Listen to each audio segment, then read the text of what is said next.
Herd immunity has helped eradicate many diseases throughout history, but unfortunately, that's not the case with COVID.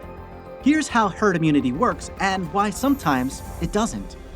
Herd immunity occurs when a high percentage of a community is immune to a disease through either vaccination or previous illness, making the spread of the disease unlikely. When it comes to COVID-19, even if a high percentage of the community has some type of protection, it's still unachievable. That's because of COVID's ability to continually mutate into new variants, preventing long-term protection. Immunity is achieved at the individual level through the presence of antibodies. When you're exposed to a new disease, either through infection or vaccination, white blood cells make specific fight-ready proteins called antibodies. They fight the invading toxins by binding to them and neutralizing or destroying them.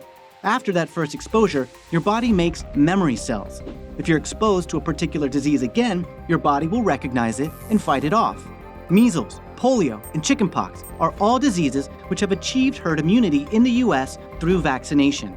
But the reason why these vaccines have stood the test of time is because these viruses only have a few strains.